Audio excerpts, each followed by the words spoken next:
CISF जो है हमारी एक नीड बेस्ड फोर्स है, लेकिन मेरा सुनने में आया है कि सीआईएसएफ बंद होने वाली है। ऐसा है क्या? बीएसएफ में ऐसा क्या है कि वो दूसरी फोर्सेस के पास नहीं है? गर्व है कि हम लोग फर्स्ट लाइन ऑफ कंट्रोल है। जो सीआईएसएफ की सबसे इंपॉर्टेंट चीज जो कि किसी भी फोर्सेस में नहीं है। एक बात और ऐड करना चाहूंगा कि आपके यहाँ पे जो आउटपोस्ट की ड्यूटी रहती है ना, वो लेकिन फैमिली लाइफ के हिसाब से देखें तो आपके यहाँ पे मैक्सिमम कौन सी पोस्ट पे जाते हैं और क्या प्रमोशन के एस्पेक्ट्स हैं? तो ठीक है, लेकिन ये बताओ कि होम जोन का क्या हालचाल है? हेलो फ्रेंड, चैनल पे आप सबका फिर से स्वागत है। दोस्तों thanks for subscribe my channel, thanks for your love and support. दोस्तों अगर अभी तक आपने चैनल को सब्सक्राइब नहीं किया है तो चैनल को सब्सक्राइब कर लीजिए।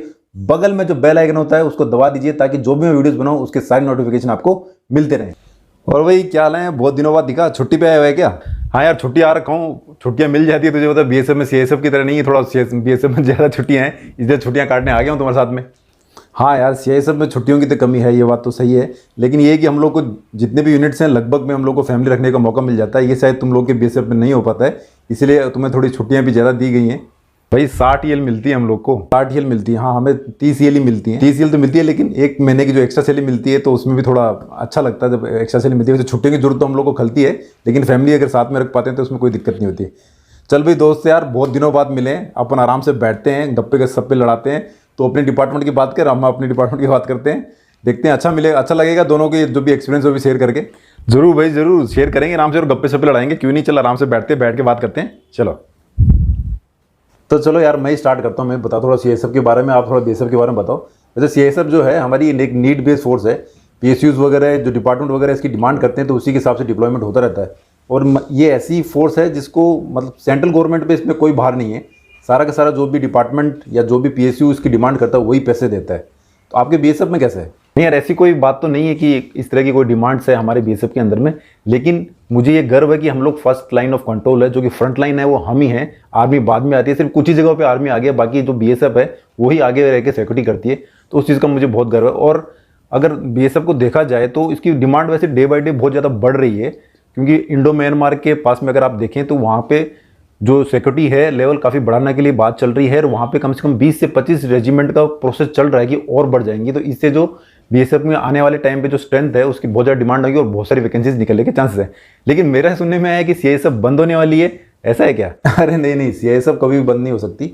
अभी तो इसकी इतनी बड़ी डिमांड है कि जो बाहर की एजेंसीज है उनको ट्रेन करके हम वो जो डिमांड है उसको पूरी कर रहे हैं। तो सीआईएसएफ के बंद होने के तो कोई चांस नहीं है। इवन आगे आने वाले टाइम पे सीआईएसएफ की डिमांड बढ़ेगी। ये मैं इसलिए भी कह रहा हूँ क्योंकि जब मैं सीआईएसएफ में रहा हूँ तो मैंने देखा है कि कई यूनिट्स हैं जो कि अपने सीआईएसएफ को वहाँ से डिसबैंड कर देती हैं, लेकिन कुछ ही सालों बाद में उनको रियलाइज़ होता है कि नहीं यार, हमें सीआईएसएफ वापस चाहिए, क्योंकि अब यहाँ पे चोरियाँ वगैरह बढ़ गई हैं। तो सिक्योरिटी का जो लेवल होता है वो और कोई जो एजेंसीज है वो नहीं दे पा रही हैं, घपले वगैरह ज़्यादा हो रहे हैं। लेकिन सीआईएसएफ की एक पॉलिसी है कि एक बार आपने अगर डिसबैंड कर दिया तो आपको फिर नहीं मिलेगी। तो वो फिर उन जो कंपनीज है उनको या जो भी डिपार्टमेंट है उनको पछताना पड़ता है कि हमने सीआईएसएफ को क्यों छोड़ा। सीआईएसएफ की सबसे इंपॉर्टेंट चीज़ जो कि किसी भी फोर्सेज में नहीं है वो उसकी फायर विंग। ऐसी कोई भी पैरामिलिट्री फोर्स नहीं है जिसकी खुद की फायर विंग हो। तो बीएसएफ में ऐसा क्या है कि वो दूसरी फोर्सेज के पास नहीं है? अच्छा, सीआईएसएफ के पास में खुद की फायर विंग है, बीएसएफ के पास में खुद की एयर कमांड है, मेरीन कमांड है और खुद की आर्टिलरी रेजिमेंट में। मेरीन कमांड देखा जाए तो आईटीबीपी के पास में भी है, लेकिन बाकी जो दो चीज़ें मैंने बताई वो सिर्फ और सिर्फ बीएसएफ के पास ही है। लेकिन बीएसएफ में और चीज़ें अगर आप देखेंगे ना तो बीएसएफ के पास में जो प्रमोशंस हैं सीआईएसएफ के कंपेरेटिवली बहुत ही फास्ट है। इंस्पेक्टर बनने में हमें सिर्फ 5 से 7 साल लगते हैं, लेकिन आपके यहाँ पे मेरे ख्याल से ज़्यादा टाइम लगता होगा। और हम लोग मैक्सिमम है वो 2IC पोस्ट पे चले जाते हैं। आपके यहाँ पे मैक्सिमम कौन सी पोस्ट पे जाते हैं और क्या प्रमोशन के एस्पेक्ट्स हैं? हाँ यार, ये बात तो है, बीएसएफ में प्रमोशंस फास्ट हैं, सीआईएसएफ में उतने प्रमोशन फास्ट नहीं है। आप सब इंस्पेक्टर ज्वाइन करते हो तो आपको इंस्पेक्टर बनते बनते कम से कम 10-12 साल लग जाते हैं, और असिस्टेंट कमांडर से ऊपर जाने के तो कोई चांस नहीं है। और आपके यहाँ पर 2IC तक चले जाते हैं, तो ये मतलब बहुत ही अच्छा पॉइंट है आपके प्रमोशन के हिसाब से। लेकिन फैमिली लाइफ के हिसाब से देखें तो सीआईएसएफ बीएसएफ से थोड़ा बेटर है, मेरे को ऐसा लगता है। वैसे आप लोगों की भी फैमिली लाइफ रहती है, जैसा कि मैंने सुना है कि भाई अगर आप बॉर्डर पे तो नहीं ले जा सकते हैं, लेकिन हेडक्वार्टर वगैरह पे आप रख सकते हैं अपनी फैमिली वगैरह को। और छुट्टियां तो आपको ज़्यादा मिलती हैं, हम लोग को छुट्टियां कम मिल पाती हैं, ये ऑब्वियस है। आपका क्या कहना है? हाँ भाई, ये बात तो सच है, फैमिली वगैरह हम हर जगह तो नहीं रख पाते हैं, लेकिन जहाँ पे भी हमें अवेलेबल होते हैं वहाँ पे जो क्वार्टर्स होते हैं हम लोग क्वार्टर अवेल कर लेते हैं। और जो भी छुट्टियाँ वगैरह हम लोग को बीच में मिलती हैं, आउटपास वगैरह मिलता है, तो हम लोग अपनी फैमिली से मिल लेते हैं। इस मामले में सीआईएसएफ का थोड़ा सा प्लस पॉइंट है, ये मानना पड़ेगा कि फैमिली लाइफ नॉर्मली आप लोगों की अच्छी रहती है। अच्छा, वो सब तो ठीक है, लेकिन ये बताओ कि होम जोन का क्या हालचाल है? हाँ, होम जोन अगर देखा जाए तो हर किसी को नहीं मिल पाती है, क्योंकि जैसे सीआईएसएफ तो ऑल इंडिया है, कहीं पे भी हर जगह पोस्टिंग उसकी रहती है, तो चांसेस अच्छे बन जाते हैं। लेकिन बीएसएफ में बॉर्डर्स वगैरह की ड्यूटी है, राजस्थान, गुजरात, जम्मू कश्मीर, इधर अपना कलकत्ता, म्यांमार बॉर्डर्स पे चल रही है, नॉर्थ ईस्ट में भी रहती है। लेकिन बाकी स्टेट्स में अगर देखा जाए तो बीएसएफ की सिर्फ अगर हेडक्वार्टर या जो आरटीसी वगैरह कहीं पे भी जो ट्रेनिंग इंस्टीट्यूट वहाँ पे पोस्टिंग आती है तो ही होम जोन मिलने के चांस होते हैं। अगर वो बंदा उसी एरिया का है तो, नहीं तो उसको भी होम जोन मिलना मुश्किल हो जाता है। अच्छा, मैं एक बात और ऐड करना चाहूँगा कि आपके यहाँ पे जो आउटपोस्ट की ड्यूटी रहती है ना, वो सिमिलर हमारे यहाँ पे रहती है जो बॉर्डर पे ड्यूटी रहती है।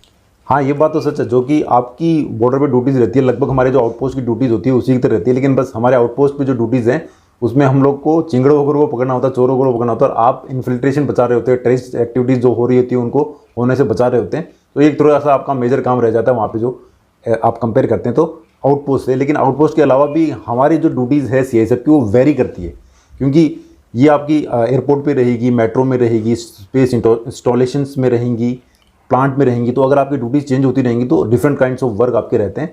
ये मतलब अलग अलग तरह का काम करने का आपको मौका मिलता है, एक ही तरह का काम उसमें नहीं रहता है। और दूसरा है कि हम लोग को मौका मिल जाता है डेपुटेशन जाने का भी, सीबीआई में, एनएसजी में, एसबीजी में, एसपीजी के अंदर में, वीवीआईपी जो सेक्रेटरी होती है उसके अंदर में, तो वो एक डिफरेंट रोल बहुत ही हो जाता है। मेरे ख्याल से आप में भी ये डेपुटेशन वगैरह का होगा। हाँ, वीआईपी में उतनी डेपुटेशन वगैरह नहीं होती है, लेकिन जैसे एनडीआरएफ हो गया, आपका एनएसजी हो गया, एसएसपी, एसपीजी हो गया, जो भी चीज़ें आपने बताई उसमें, और बाकी में हम लोग सीबीआई वगैरह में भी हम लोग का डेपुटेशन वगैरह जो आप डिपार्टमेंट से जाते हैं और काफ़ी एक्सपोजर मिलता है लोगों को, तो ये एक अपॉर्चुनिटी हमारे डिपार्टमेंट में भी रहती है। हमारी बेसिक ट्रेनिंग तो निशा हैदराबाद में होती है, आपकी कहाँ हुई थी? हम लोग की ट्रेन टेकनपुर ग्वालियर में हुई थी। अच्छा, तो आपके यहाँ ट्रांसफर्स का कैसे है? हमारे यहाँ जैसे 3-4 साल में एक यूनिट से ट्रांसफर हो जाता है, ये सेम पॉलिसी हमारे यहाँ भी 3 से 4 साल में ट्रांसफर्स हो जाते हैं। अच्छा, आपके यहाँ तो पेट्रोलिंग का मेन काम रहता है, जैसे हमारे यहाँ पेट्रोलिंग का काम रहता है कि नॉर्मली हम लोग को या तो पैदल चलना होता है या अगर प्लांट वगैरह बहुत लंबा है तो गाड़ी मिल जाती है। लेकिन मैंने सुना आपके यहाँ पे ऊँट वगैरह से भी आप पेट्रोलिंग वगैरह करते हैं। हाँ, अगर हमारे यहाँ देखा जाए तो वैसे पैदल वगैरह भी पेट्रोलिंग की जाती है, लेकिन ऊँट वगैरह पे अगर जहाँ पे गाड़ी वगैरह नहीं जा सकती हैं, गाड़ियाँ भी रहती है पेट्रोलिंग के लिए, तो वहाँ पे हम लोग ऊँट वगैरह का इस्तेमाल लेते हैं और काफ़ी यूज़फुल रहते हैं वो, क्योंकि उनको ट्रेंड ऊँट वगैरह रहते हैं और हम लोग को उसमें राइड करने में मज़ा आता है, प्लस बॉर्डर्स पे उसको सिक्योरिटी करने में एक अलग ही मज़ा है। अच्छा, ठीक है, प्रमोशंस के तो आपने बहुत अच्छा बताया था कि प्रमोशंस आपके अच्छे हैं, लेकिन असिस्टेंट कमांडेंट बनने के डायरेक्ट चांसेस हैं कि नहीं है? हाँ, असिस्टेंट कमांडेंट हमारे डिपार्टमेंट में डायरेक्ट भी बन सकते हैं, एलडीसी के थ्रू भी दे सकते हैं। बस हमारे यहाँ पे जो एलडीसी होता है वो जो डिपार्टमेंट रहता है वही कंडक्ट कराता है, और आपके यहाँ पे मेरे ख्याल से सीआईएसएफ कंडक्ट करवाता है। तो 4 साल की सर्विस उसमें चाहिए होती है इंक्लूडिंग ट्रेनिंग, और जो भी ये कर लेता है तो वो असिस्टेंट कमांडेंट के लिए एलडीसी अप्लाई कर सकता है। हमारे सीएसएफ में भी इंक्लूडिंग 4 ईयर्स अगर सर्विस हो जाती है तो आप असिस्टेंट कमांडेंट का दे सकते हैं। लेकिन मेरे ख्याल से हम लोग का यूपीएससी कंडक्ट कराता है, और आपका कंसर्न डिपार्टमेंट कोई भी बीएसएफ या कोई भी जो पैरामिलिट्री फोर्सेज है जो कि आपकी 4 बच जाती हैं, बीएसएफ, आईटीबीपी, सीआरपीएफ या एसएसबी में से कोई भी एक उसमें कंडक्ट करवाती है और आप उसमें दे सकते हैं। एम आई राइट? हाँ, बिल्कुल सही, एकदम सही कहा आपने। अच्छा, सैलरी और अलाउंस में तो मेरे को नहीं लगता कि अपना कुछ 19-20 में से ज़्यादा कुछ फर्क होगा। हाँ, सैलरी और अलाउंस में ज़्यादा डिफरेंस नहीं है, कोई 19-20 का ही फर्क हो, इससे ज़्यादा कोई डिफरेंस नहीं है। तो दोस्तों, ये था सारा वीडियो। मैंने कोशिश की एक अलग तरीके से आपको समझाने की। हो सकता है कि मैंने कुछ पॉइंट मिस कर दिए हूँ, तो प्लीज़ कमेंट बॉक्स में कमेंट कीजिएगा, पूछिएगा, मैं बताऊँगा आपको। वीडियो कैसा लगा ज़रूर बताइएगा, और अगर पसंद आया तो लाइक, शेयर और सब्सक्राइब कर दीजिएगा। तो फिलहाल के दोस्तों, जय हिंद।